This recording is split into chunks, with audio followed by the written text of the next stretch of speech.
دوں گا شیخ عبدالوکیل مدنی کو کہ وہ آج کے عنوان دعا اس پر روشنی ڈالیں۔ شیخ عبدالوکیل مدنی۔ ونستعينه ونستغفره ونعوذ بالله من شرور أنفسنا ومن سيئات أعمالنا من يهده الله فلا مضل له ومن يضلله فلا هادي له وأشهد أن لا إله إلا الله وحده لا شريك له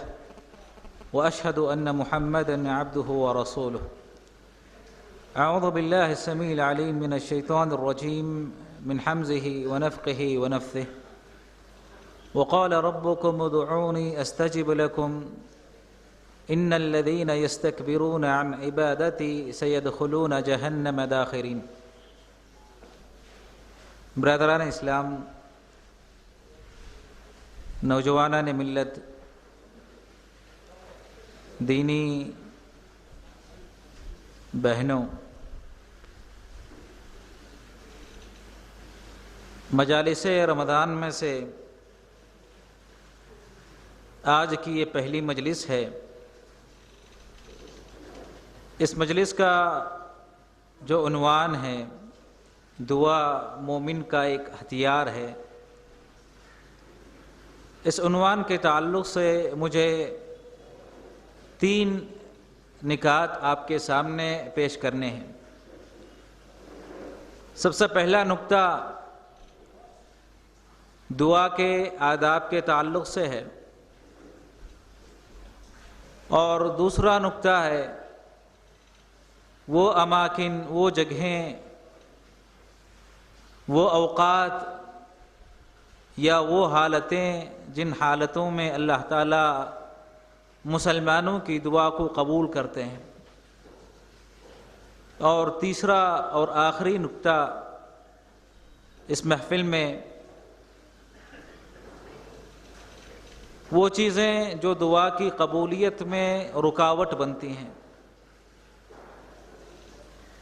انشاءاللہ ان 3 نقطوں پر میں اپنے بحث کو مرکوز کروں گا۔ تو سب سے پہلا جو نقطہ ہے، دعا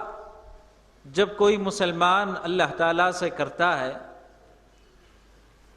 تو دعا کرنے کے کیا آداب ہیں، کیسے ایک مسلمان کو دعا کرنی چاہیے۔ بہت سارے آداب ہیں۔ سب سے پہلا ادب یہ ہے کہ انسان اللہ تعالیٰ سے جب دعا کرتا ہے تو دعا کرتے ہوئے مسلمان کو اللہ تعالیٰ کی تعریف اور نبی کریم صلی اللہ علیہ وسلم پر درود کا اہتمام کرنا چاہیے۔ علی بن ابی طالب رضی اللہ تعالیٰ عنہ کی روایت ہے کہ نبی علیہ السلام نے فرمایا، ہر وہ دعا جو نبی کریم صلی اللہ علیہ وسلم پر درود سے خالی ہو، ایسی دعا رب کریم قبول نہیں کرتے ہیں۔ امام ابن قیم رحمہ اللہ نے نبی کریم صلی اللہ علیہ وسلم پر درود بھیجنے کے 3 مراتب بیان کیے ہیں۔ سب سے پہلا مرتبہ یہ ہے کہ انسان اپنی دعا کے آغاز سے پہلے اللہ کی تعریف کرے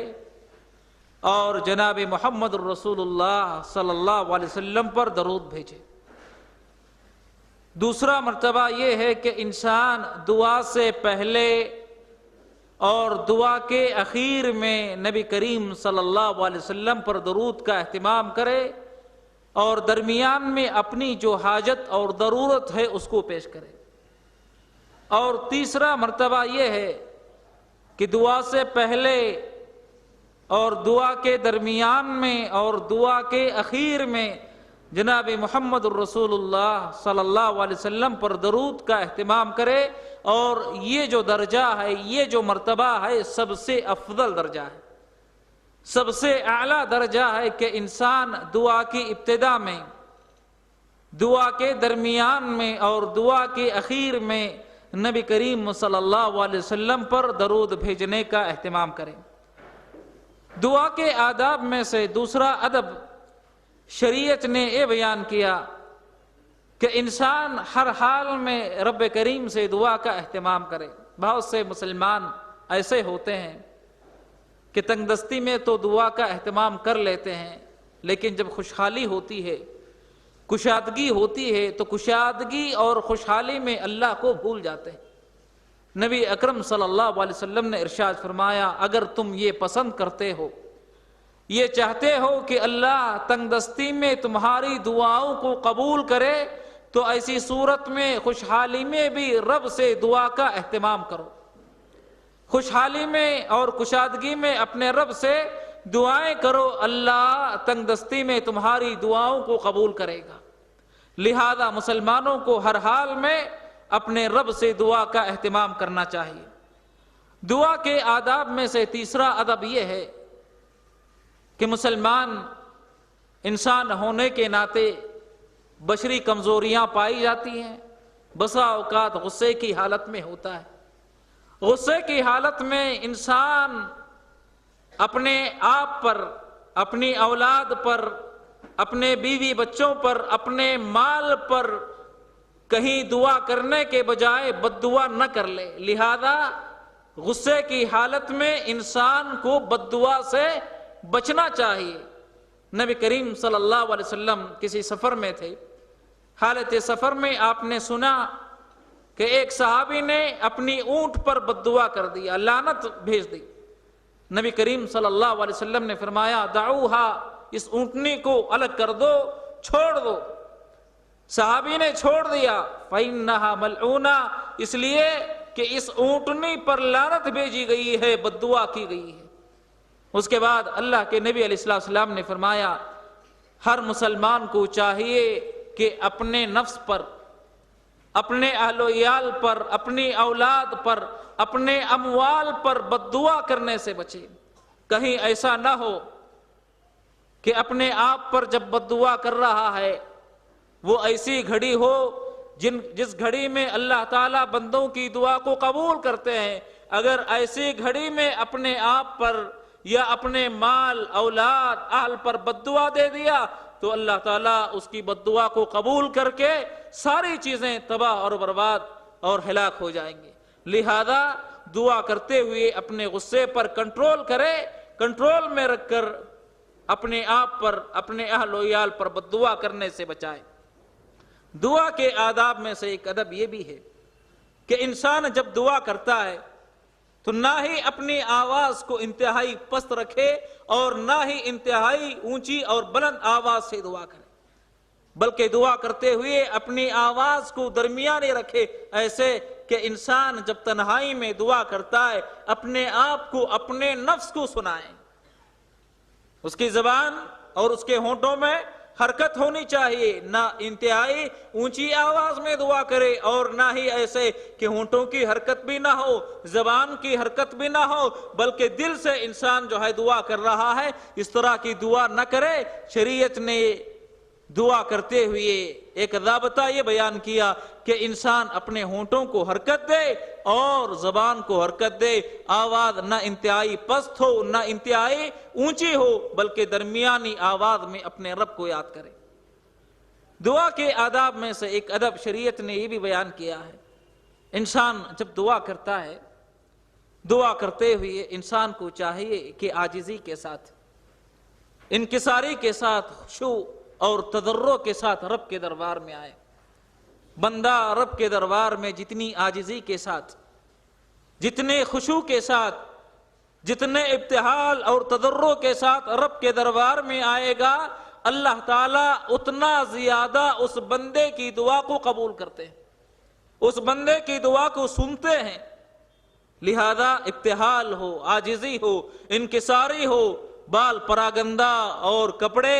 پراگندہ، اس حالت میں بندہ جب اللہ تعالیٰ سے مانگتا ہے، دعا کرتا ہے، تو اللہ تعالیٰ اس حالت میں بہت جلد مسلمان کی دعا کو قبول کرتے ہیں۔ لہذا انتہائی اکڑتے ہوئے تکبر کی حالت میں بندے کو رب کے دربار میں نہیں آنا چاہیے۔ رب کے دربار میں جب بندہ آئے تو حال یہ ہو کہ عاجزی ہو، انکساری ہو، خشوع ہو اور اگر یہ حالت بندہ اپنے اوپر طاری کر سکتا ہے کہ دعا کرتے ہوئے اس کی آنکھوں سے آنسو نکل رہے ہیں، تو اللہ تعالیٰ بہت جلد اس بندے کی دعا کو قبول کرتے ہیں۔ نبی اکرم صلی اللہ علیہ وسلم ایک مرتبہ دعا کر رہے تھے، دعا کی حالت میں نبی کریم صلی اللہ علیہ وسلم نے موسیٰ علیہ السلام نے جو دعا مانگی تھی، جو دعا کے ان کے کلمات تھے، ان کلمات کو آپ نے ادا کیا، ان تعذبہم فإنہم عبادک۔ اے اللہ، اگر تو اپنے بندوں کو عذاب میں مبتلا کرتا ہے تو یہ تیرے بندے ہیں، یہ تیرے بندے ہیں، یہ تیرے غلام ہیں، اور اگر تو معاف کرنے اور اگر تو اپنے بندوں کو معاف کر دیتا ہے، ان سے درگزر کر دیتا ہے، تو اے اللہ تو طاقتور ہے، تو عزیز ہے، تو معاف کرنے والا ہے۔ اس کے بعد نبی کریم صلی اللہ علیہ وسلم نے روتے ہوئے اپنے رب کے دربار میں اپنے امت کے بھلائی کے لیے دعا کیا، اللہم امتی اللہم امتی، اے اللہ میں میری امت کی بھلائی کے لیے تیرے دربار میں دعا کرتا ہوں، تیرے دربار میں مانگتا ہوں۔ جب آپ نے آنسو بہاتی ہوئی دعا کیا، اللہ تعالیٰ نے جبرائیل امین علیہ السلام کو بھیجا کہ جاؤ سوال کرو محمد صلی اللہ علیہ وسلم سے کہ ان کی حاجت کیا ہے، ضرورت کیا ہے۔ جبرائیل امین علیہ السلام نبی کریم صلی اللہ علیہ وسلم کے پاس آئے، ان کی حاجت اور ضرورت کے بارے میں دریافت کیا، سوال کیا، تو نبی علیہ السلام نے فرمایا، اللہم امتی امتی، اے اللہ میں میری امت کی بھلائی کے لیے دعا کر رہا ہوں۔ اللہ تعالیٰ نے جبرائیل امین کے زبانی یہ بشارت سنائی، یہ خوشخبری سنائی کہ آپ کہہ دیں، ان سے بیان کر دیں کہ اے نبی صلی اللہ علیہ وسلم، ہم آپ کی امت کے ساتھ ایسا معاملہ کریں گے جس سے آپ راضی ہو جائیں، خوش ہو جائیں۔ ایسا معاملہ آپ کی امت کے ساتھ نہیں کریں گے جو معاملہ آپ کو ناگوار گزرے، ناخوش کر دے، ناراض ہو جائیں، ایسا معاملہ ہم آپ کی امت کے ساتھ نہیں کریں گے۔ لہذا دعا کرتے ہوئے اگر کوئی مسلمان آنسو بہاتا ہے، روتے ہوئے رب سے دعا مانگتا ہے، تو یہ بہت اچھی حالت ہے، اور ایسی حالت میں مانگی ہوئی دعائیں اللہ تعالیٰ بہت جلد قبول کرتے ہیں۔ دعا کے آداب میں سے ایک ادب یہ بھی ہے کہ بندہ جب دعا کرتا ہے تو دعا میں اصرار ہو، ایک ہی دعا بار بار اپنے رب سے مانگے۔ آپ نے دیکھا ہوگا ایک انسان ضرورت مند ہوتا ہے، محتاج ہوتا ہے، کسی اور آدمی کے سامنے کوئی چیز مانگنے کے لیے آتا ہے، ایک مرتبہ مانگنے سے اگر نہ ملتی ہو تو بندہ ایک دوسرے بندے کے پاس مانگتے ہوئے اصرار کرے گا، شاید اصرار کرنے سے دے دے، مل جائے۔ جب یہ حالت ایک بندے سے مانگتے ہوئے دوسرے بندے کی ہوتی ہے تو مخلوق کی حالت، مخلوق کا معاملہ خالق کے ساتھ کیسے ہونا چاہیے؟ بار بار دعا کرے، اصرار کرے۔ رب سے کوئی چیز مانگتا ہے، ایک مرتبہ مانگنے سے ہو سکتا ہے نہ ملے، لیکن بار بار اصرار کے ساتھ جب بندہ اللہ تعالیٰ سے مانگتا ہے، دعا کرتا ہے، تو اللہ تعالیٰ یقیناً بندے کی دعا کو قبول کرتے ہیں۔ نبی کریم صلی اللہ علیہ وسلم نے ارشاد فرمایا، الذو بیا ذا الجلال والاکرام، ان کلمات کے ذریعے اپنی دعاؤں کو رب کے دربار میں تم بار بار پیش کرو، بار بار دعائیں کیا کرو، یا ذا الجلال والاکرام۔ ان کلمات کے ساتھ مانگی ہوئی دعائیں اللہ تعالیٰ رد نہیں کرتے ہیں، یقیناً ان کلمات کے ساتھ، اصرار کے ساتھ مانگی ہوئی دعائیں اللہ تعالیٰ قبول کریں گے۔ دعا کے آداب میں سے ایک ادب یہ بھی ہے کہ بندہ جب دعا کرنے کے لیے رب کے دربار میں آتا ہے، اپنی دعائیں اللہ تعالیٰ کے سامنے پیش کرتا ہے، تو بندے کو اعتراف کرنا چاہیے رب کے دربار میں اپنے گناہوں کا، بندے کو اعتراف کرنا چاہیے رب کے دربار میں ان نعمتوں کا جو نعمتیں اللہ تعالیٰ مسلمانوں کو، بندوں کو عطا کیا ہے۔ سید الاستغفار، صبح شام کی جو اذکار ہیں، صبح شام کی جو دعائیں ہیں، ان میں پڑھی جانے والی دعاؤں میں، اذکار میں سب سے بہترین ذکر، سب سے بہترین دعا اس کے جو الفاظ ہیں، اے اللہ میں ان نعمتوں کے ذریعے جو نعمتیں تو نے مجھے عطا کیا ہے، جو نعمتیں تو نے مجھے دیا ہے، ان نعمتوں کے ذریعے میں تیرے دربار میں آتا ہوں، اور ساتھ ہی تیرے دربار میں میں اپنے گناہ بھی پیش کرتا ہوں۔ اے اللہ، میں گنہگار بندہ ہوں، اور میرے گناہوں کو تیرے علاوہ کوئی معاف کرنے والا نہیں، تیرے علاوہ کوئی بخشنے والا نہیں، تو میرے گناہوں کو معاف فرما دے۔ اگر کوئی بندہ ان کلمات کے ذریعے، نعمتوں کے اعتراف کے ذریعے، گناہوں کے اعتراف کے ذریعے اپنے رب سے مانگتا ہے، دعا کرتا ہے، تو اللہ تعالیٰ اس کی دعا کو یقیناً قبول کریں گے۔ دعا کے آداب میں سے ایک ادب یہ بھی ہے کہ بندہ جب دعا کرتا ہے، اولا مستحب یہ ہے کہ دعا کرتے ہوئے قبلے کی طرف اپنا رخ کر لے، قبلے کی طرف اپنا رخ پھیر لے۔ نبی کریم صلی اللہ علیہ وسلم کے عام حالات میں سے، عام عادتوں میں سے ایک عادت مبارکہ یہ تھی کہ نبی علیہ السلام جب بھی دعا کرنے کا ارادہ فرماتے، اپنے رب سے دعا کرتے، تو اللہ کے نبی علیہ السلام اپنا چہرہ قبلے کی طرف کر لیا کرتے تھے۔ دعا کے آداب میں سے ایک ادب یہ بھی ہے کہ بندہ جب اپنے رب سے دعا کرتا ہے، مانگتا ہے، اپنے ہاتھوں کو رب کے دربار میں پھیلائے۔ نبی علیہ السلام کی عادت تھی کہ اللہ کے نبی علیہ السلام جب دعا کرتے، رب سے مانگتے، سوال کرتے، تو اپنے دونوں ہاتھوں کو پھیلا دیا کرتے تھے، ایسے کہ آپ کے بغل کی سفیدی نظر آیا کرتی تھی۔ اور اللہ کے نبی علیہ السلام اپنے ہاتھوں کو اپنے چہرے کے برابر اٹھایا کرتے تھے، چہرے کے برابر کیا کرتے تھے۔ لہذا جب بندہ دعا کرتا ہے، اپنے ہاتھوں کو اٹھائے اور اچھی طریقے سے اٹھائے، چہرے کے برابر اپنے ہاتھوں کو اٹھائے۔ نبی کریم صلی اللہ علیہ وسلم نے ارشاد فرمایا کہ بندہ جب اپنے دونوں ہاتھوں کو اٹھا کر رب سے مانگتا ہے، دعا کرتا ہے، تو اللہ تعالیٰ کو شرم آتی ہے کہ بندے کے ہاتھوں کو خالی واپس لوٹاتے ہوئے، خالی واپس کرتے ہوئے، یقیناً جو دعا ہاتھ اٹھا کر کی جاتی ہے، اللہ تعالیٰ اس دعا کو قبول کرتے ہیں۔ دعا کے آداب میں سے ایک ادب یہ بھی ہے کہ اگر کوئی مسلمان اپنے کسی دوسرے مسلمان بھائی کے لیے دعا کر رہا ہے، تو مستحب اور بہتر بات یہ ہے کہ سب سے پہلے اپنے نفس کے لیے دعا کرے،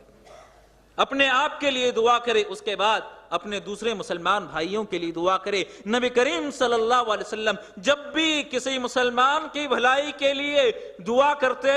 جب بھی مسلمانوں کی بھلائی کے لیے دعا کیا کرتے تھے، تو اللہ کے نبی علیہ السلام سب سے پہلے اپنے نفس سے ابتدا کرتے، اپنی بھلائی کے لیے دعا کرتے، اس کے بعد دوسروں کے لیے دعائیں کیا کرتے تھے۔ تو لہذا اگر کوئی مسلمان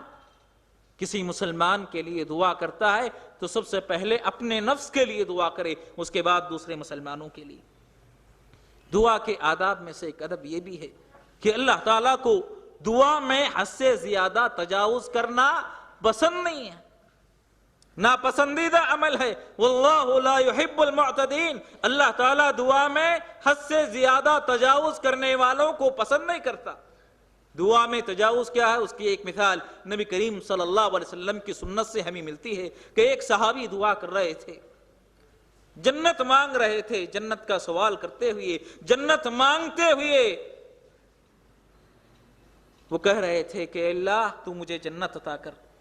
جنت کی فلاں نعمت دے، جنت کی فلاں نعمت دے، جنت میں فلاں جگہ دے، اے اللہ تو مجھے جہنم سے بچا، جہنم کے اس عذاب سے بچا، جہنم کے اس آگ سے بچا۔ دعا کر رہے تھے تو تفصیل کے ساتھ نبی کریم صلی اللہ علیہ وسلم نے اس صحابی سے فرمایا،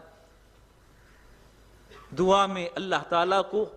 اعتداء پسند نہیں ہے، حد سے زیادہ تجاوز کرنا اللہ تعالیٰ پسند نہیں کرتا ہے۔ اگر تم جنت مانگنا چاہتے ہو، سوال کرنا چاہتے ہو، تو جنت مانگ لو، جب تمہیں جنت مل جائے گی، جنت نصیب ہو جائے گی، تو جنت کے ساتھ اس کی ساری نعمتیں بھی تم کو مل جائیں گی۔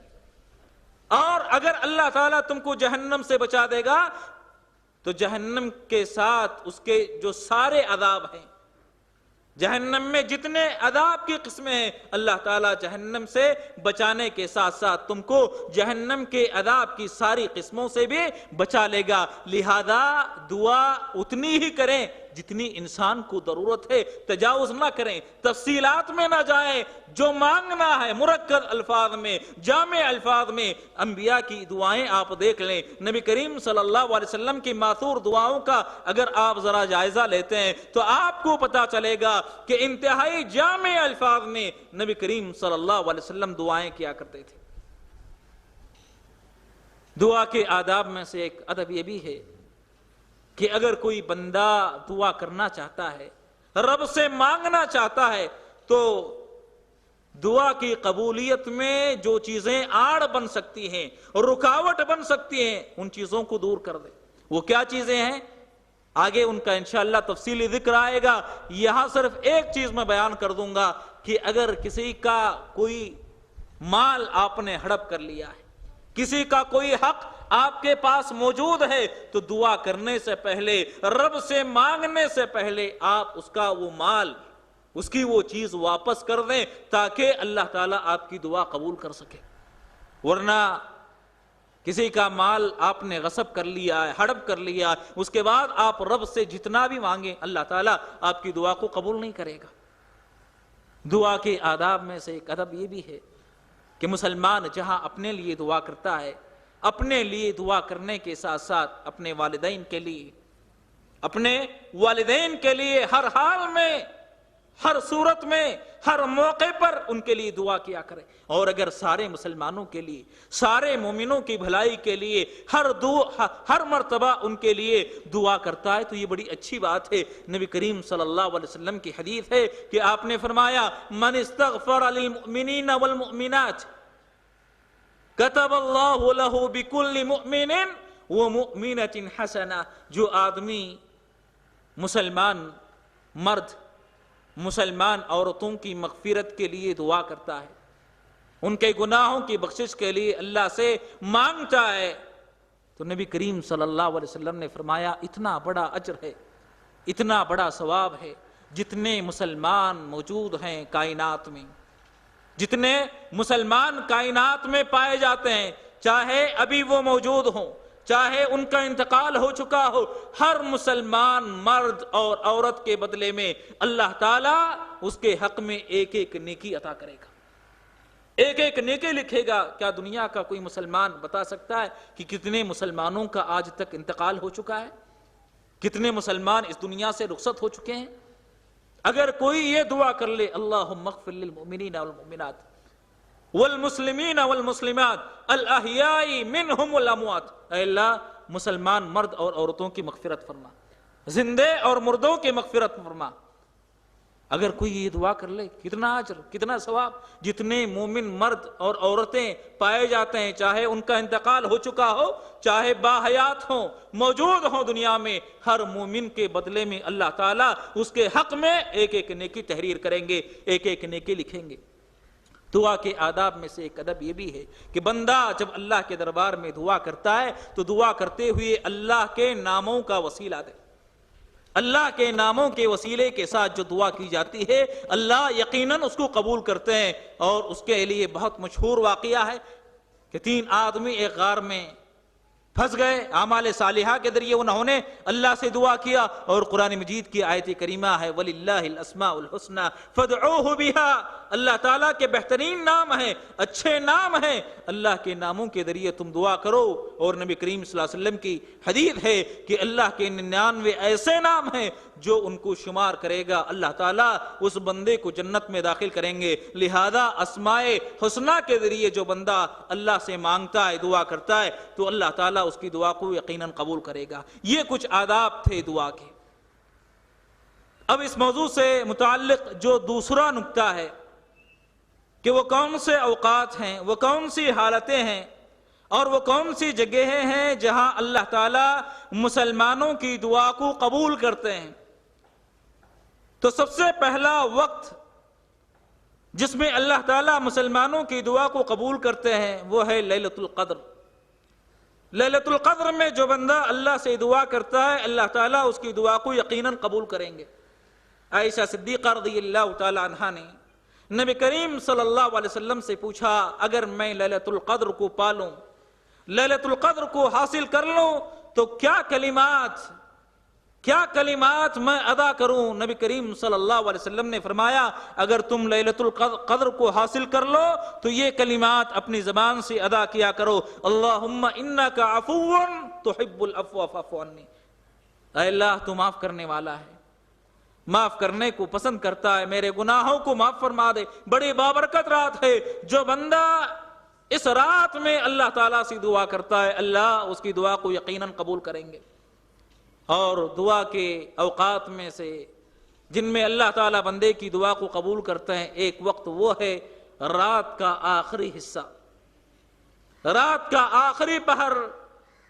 اس حصے میں مانگی ہوئی دعائیں اللہ تعالیٰ یقیناً کریں گے، یقیناً قبول کریں گے۔ یہ وہ وقت ہے جب اللہ تعالیٰ آسمانی دنیا پر نازل ہوتے ہیں، اترتے ہیں۔ اگر کوئی بندہ دعا کرتا ہے اللہ اس بندے کی دعا کو قبول کریں گے۔ میرے دوستو، کتنی بڑی غفلت کی بات ہے کہ وہ رب آسمانی دنیا میں اتریں، آسمانی دنیا میں نزول فرمائیں اور بندوں سے مطالبہ کریں کہ کیا کوئی مانگنے والا ہے میں اس کو عطا کروں، کیا کوئی محتاج ہے میں اس کی حاجت کو دور کروں،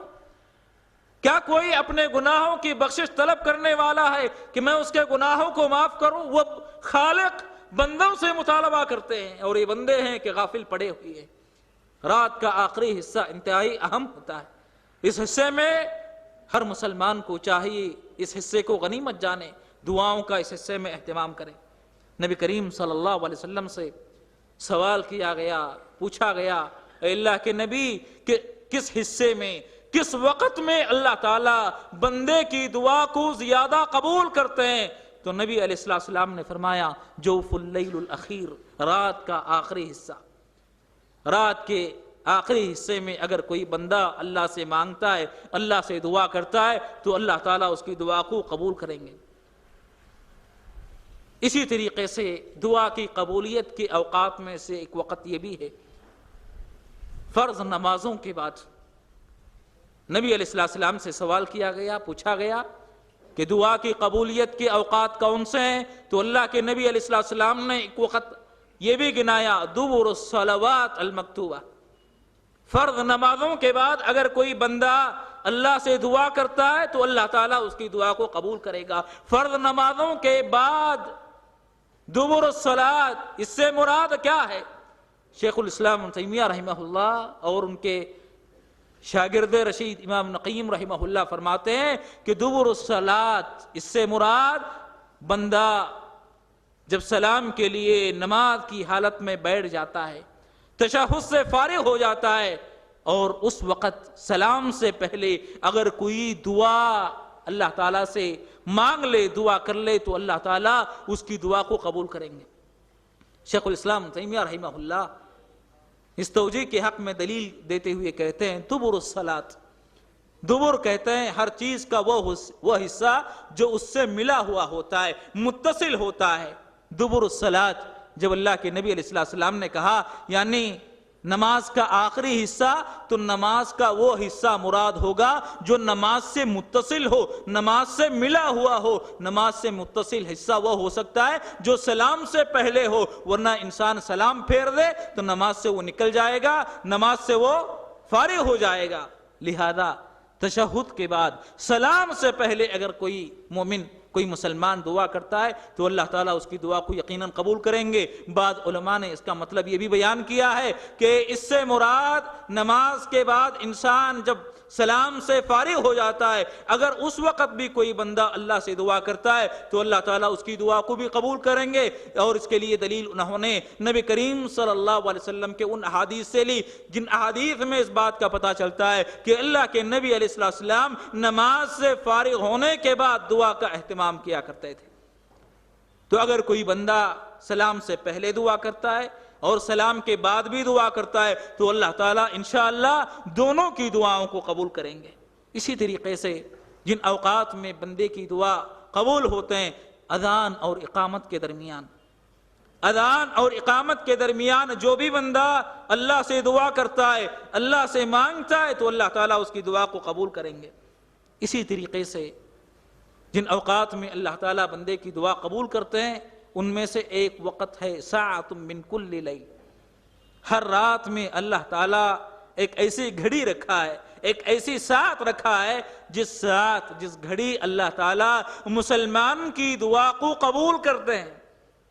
نبی کریم صلی اللہ علیہ وسلم نے ارشاد فرمایا، اگر کوئی بندہ رات میں بیدار ہوتا ہے، اللہ سے دعا کرتا ہے، اللہ سے مانگتا ہے، اگر وہ دعا اس گھڑی سے مل جائے جس گھڑی میں اللہ تعالیٰ بندے کی دعاؤں کو قبول کرتا ہے، تو یقیناً اللہ تعالیٰ اس کی دعا کو قبول کر لیں گے۔ رات میں یہ کون سا حصہ ہے؟ یہ اس حدیث سے الگ بیان ہوا ہے جس حدیث میں رات کا آخری حصہ بتایا گیا ہے، آخری پہر کا جس حدیث میں ذکر کیا گیا ہے وہ الگ ہے اور یہ حدیث الگ ہے۔ تو اس سے یہ بات معلوم ہوتی ہے، اگر کوئی بندہ رات کے کسی بھی حصے میں اللہ تعالیٰ سے مانگتا ہے اس امید کے ساتھ، ہو سکتا ہے یہ گھڑی دعا کی قبولیت کی گھڑی ہو سکتا ہے یہ ساتھ اللہ تعالیٰ میری دعا قبول کر لیں، اس نیت کے ساتھ اگر رات کے کسی بھی حصے میں مانگتا ہے تو انشاءاللہ اللہ تعالیٰ اس کی دعا کو قبول کریں گے۔ اسی طریقے سے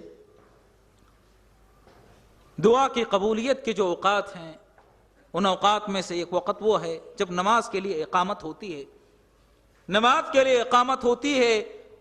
تو اقامت کے وقت مانگی ہوئی دعا اللہ تعالیٰ قبول کرتے ہیں۔ نبی کریم صلی اللہ علیہ وسلم نے قبولیت کی ساعتوں میں سے، قبولیت کی گھڑیوں میں سے ایک گھڑی یہ بھی بیان کیا کہ بندہ اقامت کے اوقات میں اللہ سے مانگتا ہے، دعا کرتا ہے تو اللہ تعالیٰ اس کی دعا کو قبول کرے گا۔ اسی طریقے سے دعا کے قبولیت کے اوقات میں سے ایک وقت ہے جب بارش نازل ہو رہا ہو، بارش اتر رہا ہو، بارش اترتے ہوئے، بارش نازل ہوتے ہوئے اگر کوئی بندہ اپنے رب سے دعا مانگتا ہے، دعا کرتا ہے تو اللہ تعالیٰ اس کی دعا کو یقیناً قبول کریں گے۔ اسی طریقے سے دعا کی قبولیت کے اوقات میں سے ایک وقت جمعہ کے دن، ساعہ من یوم الجمعہ، جمعہ کے دن اللہ تعالیٰ ایک ساعت، ایک گھڑی دعا کی قبولیت کے لیے مختص کیے۔ اگر کوئی بندہ جمعہ کے دن اس گھڑی میں تو اللہ تعالیٰ اس کی دعا کو قبول کریں گے۔ 40 سے زیادہ اقوال، لیکن امام ابن قیم رحمہ اللہ فرماتے ہیں کہ صحیح اور راجح قول اس گھڑی کے تعلق سے یہ ہے کہ جمعہ کے دن عصر کے بعد، جمعہ کے دن عصر کے بعد کی ساعت، عصر کے بعد کا وقت وہ مبارک وقت ہے کہ اگر کوئی بندہ جمعہ کے دن عصر کے بعد اللہ تعالیٰ سے دعا کرتا ہے تو اللہ تعالیٰ اس کی دعا کو یقیناً قبول کریں گے۔ لہذا جمعہ کے دن کے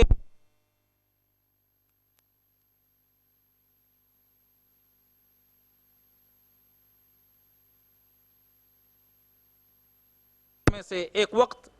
ایک حالت یہ بھی ہے کہ اگر کوئی بندہ زمزم کرتا ہے تو اللہ تعالیٰ اس کی دعا کو یقیناً قبول کریں گے۔ نبی کریم صلی اللہ علیہ وسلم نے ارشاد فرمایا، ماء زمزم لما شرب لہ، کہ بندہ جس نیت سے، جس دعا کے ساتھ کوئی بندہ مسلمان زمزم کا پانی پیتا ہے تو اللہ تعالیٰ اس کی دعا کو قبول کریں گے اور اس کی نیت کو پوری کریں گے۔ اسی طریقے سے دعا کی حالتوں میں سے ایک حالت یہ ہے کہ بندہ سجدے کی حالت میں اگر کوئی اپنے رب سے دعا کرتا ہے، اپنے رب سے مانگتا ہے تو اللہ تعالیٰ اس کی اس دعا کو قبول کریں گے۔ نبی کریم صلی اللہ علیہ وسلم نے ارشاد فرمایا، بندہ اپنے رب سے سب سے زیادہ قریب سجدے کی حالت میں ہوتا ہے،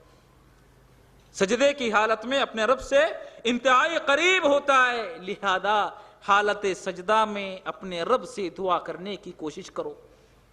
ہو سکتا ہے اللہ تعالیٰ تمہاری دعاؤں کو قبول کر لے۔ کون سا سجدہ؟ فرض نماز آیا نفل نماز، سارے سجدے، چاہے فرض نماز کا سجدہ ہو، چاہے سنت نماز کے سجود ہوں، چاہے نفل نماز کے سجود ہوں، جس سجدے میں بھی آپ اللہ تعالیٰ سے دعا کریں گے، اللہ تعالیٰ سے مانگیں گے، اللہ تعالیٰ آپ کی دعا کو قبول کر لیں گے۔ یہاں اس بات کی تنبیہ ضروری ہے کہ بہت سے مسلمان دعا کرنے کے لیے نمازوں سے ہٹ کر الگ سجدہ کرتے ہیں، الگ سجدہ کرتے ہوئے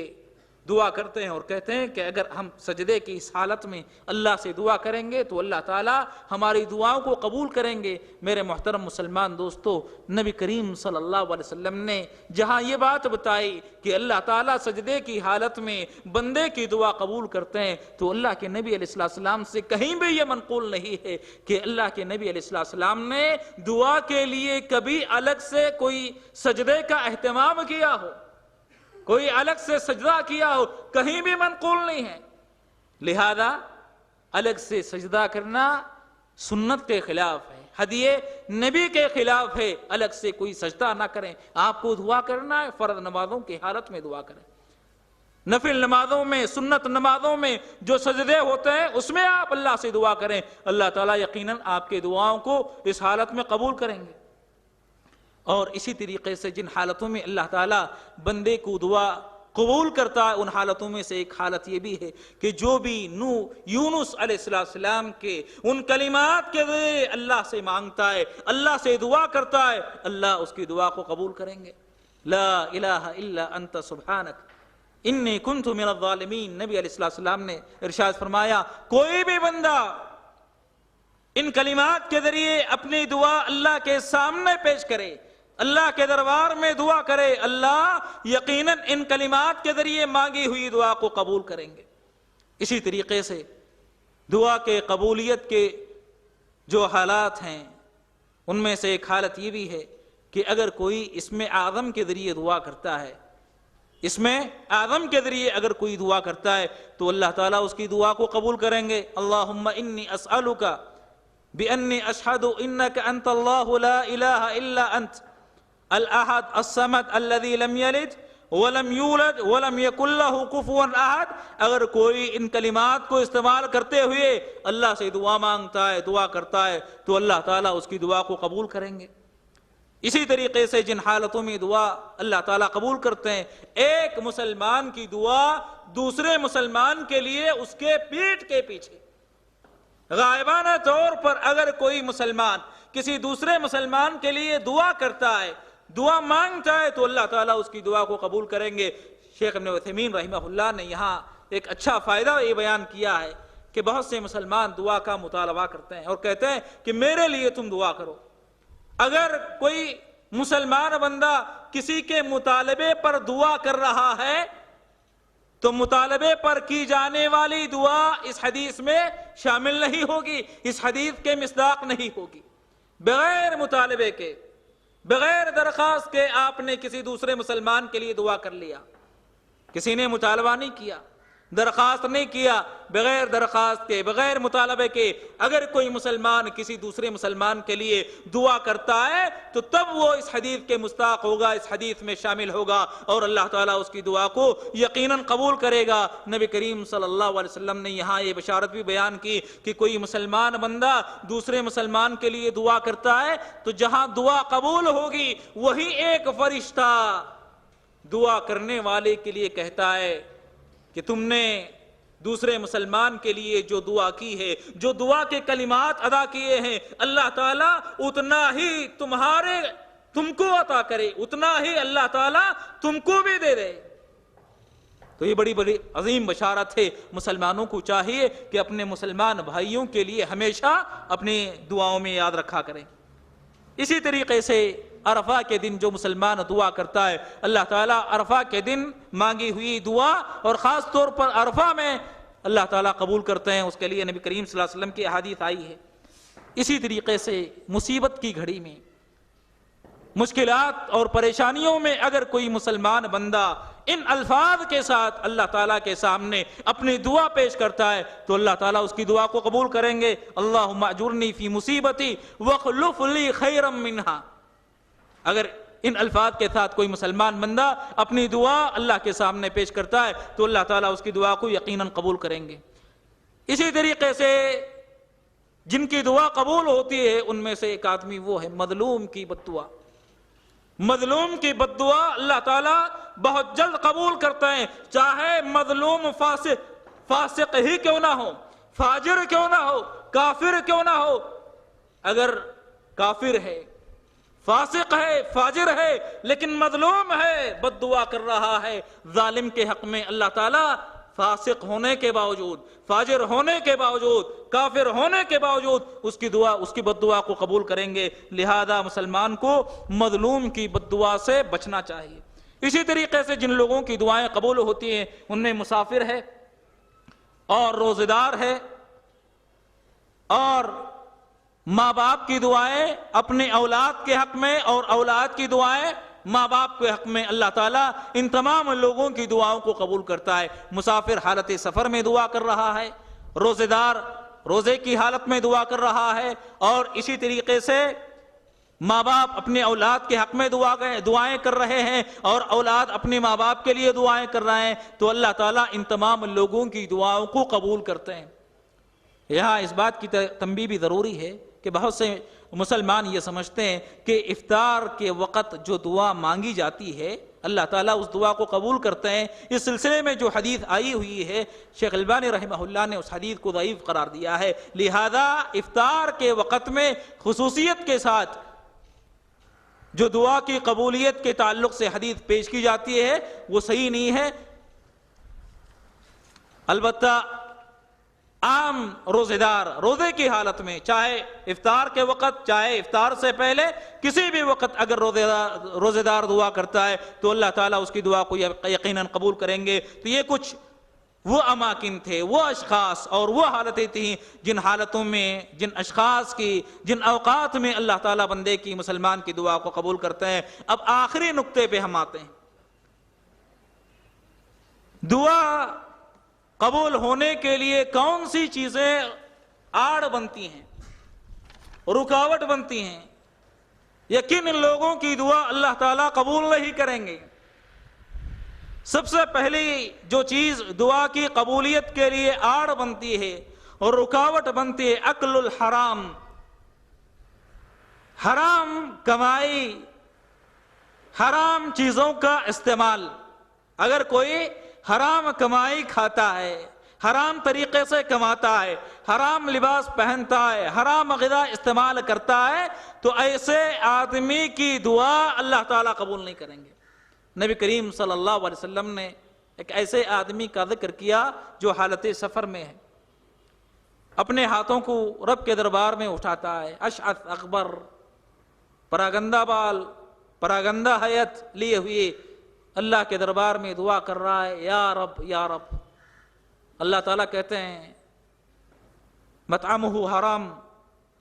ملبسہ حرام، ومشربہ حرام، وغذی بالحرام فانا یستجاب لہ۔ اس کی غذا حرام کی،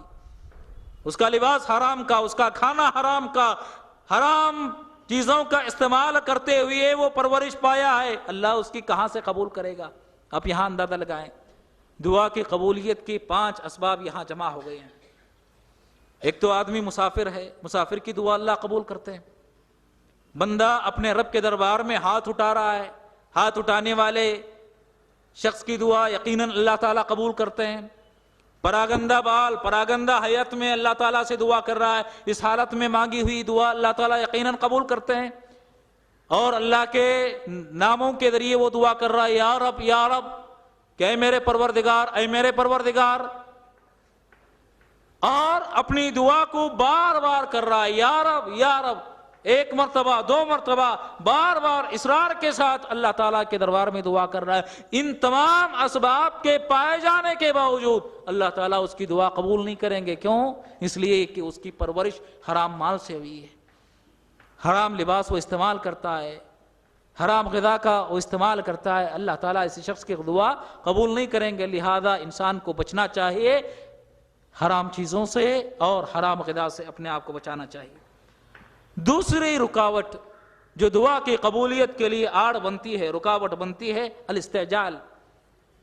دعا میں جلد بازی۔ بندہ دعا کرتا ہے، کبھی اس کو محسوس ہوا کہ میری دعا قبول نہیں ہو رہی ہے تو بندہ دعا کرنا ترک کر دیتا ہے، چھوڑ دیتا ہے۔ بندے کو ایسے نہیں کرنا چاہیے۔ آپ کو کیا معلوم کہ آپ کی دعا قبول ہو رہی ہے نہیں ہو رہی ہے؟ اللہ کی ایک حکمت یہ بھی ہو سکتا ہے کہ جو 3 چیزیں نبی علیہ السلام نے بیان کی ہے کہ بسا اوقات بندے کی اس دعا کو اللہ ذخیرہ آخرت بناتا ہے۔ یا بلاؤں کو ٹالنے کا اللہ ذریعہ بناتا ہے. ہو سکتا ہے آپ کی کوئی بلا ٹل گئی ہو، آپ کے لیے آخرت میں ذخیرہ کی گئی ہو، لہذا مایوس ہو کر اگر کوئی بندہ دعا ترک کر دیتا ہے، چھوڑ دیتا ہے، تو دعا کے قبول ہونے کے لیے ایک رکاوٹ ہے. بندے کو جلد بازی سے کام نہیں لینا چاہیے. دعا میں جو چیزیں رکاوٹ بنتی ہیں اس میں سے ایک ہے ارتکاب المعاصی، گناہوں کا ارتکاب، اللہ کے حرام کردہ چیزوں کا ارتکاب. اگر کوئی گناہوں کا ارتکاب کرتا ہے اللہ اس کی دعا کو قبول نہیں کریں گے. وَمَن يَتَّقِ اللَّهَ يَجْعَل لَّهُ مَخْرَجًا، جو اللہ کا تقوی اختیار کرتا ہے اللہ تعالیٰ اس کے لیے راستہ بنائیں گے، اس کے لیے معاملات کو آسان کریں گے. لہذا گناہ کا ارتکاب کرنے والا اگر دعا کرتا ہے تو گناہ کا ارتکاب ایک رکاوٹ ہے دعا کی قبولیت کے لیے. اسی طریقے سے فرائض کو ترک کر دینا، فرائض کا اہتمام نہ کرنا، یہ بھی رکاوٹ بن سکتا ہے دعا کی قبولیت کے لیے. جیسا کہ نبی کریم صلی اللہ علیہ وسلم نے فرمایا کہ امر بالمعروف کا نہی عن المنکر کا کام کیا کرو، ورنہ ایک زمانہ ایسے آئے گا تم دعائیں کرو گے اللہ تعالیٰ تمہاری دعاؤں کو قبول نہیں کرے گا. اسی طریقے سے رشتہ داری کو توڑنے کے لیے یا گناہ کے کاموں کے لیے اگر کوئی بندہ دعا کرتا ہے تو اللہ تعالیٰ اس کی بھی دعا کو قبول نہیں کرتے ہیں. تو یہ کچھ ایسی چیزیں تھیں جو دعا کے لیے آڑ بن سکتی ہیں، رکاوٹ بن سکتی ہیں. تو مسلمانوں کو چاہیے کہ موانع جتنے ہیں ان کو دور کرتے ہوئے، قبولیت کے اوقات احوال کا لحاظ کرتے ہوئے اللہ سے دعا کرے. اللہ تعالیٰ یقیناً بندے کی دعا کو قبول کریں گے. رب کریم سے دعا ہے کہ اللہ تعالیٰ ہم تمام مسلمانوں کی دعاؤں کو قبول کرے اور اللہ تعالیٰ اس بات کی توفیق دے کہ قبولیت کے جو اوقات ہیں، قبولیت کی جو حالت ہیں، اللہ تعالیٰ اس کی تحری کی توفیق عطا فرمائے، ہماری دعاؤں کو قبول فرمائے، حسن خاتمہ نصیب فرمائے، برے خاتمے سے بچائے. آمین. اقول قولی ھذا واستغفر اللہ لی ولکم ولسائر المسلمین من کل ذنب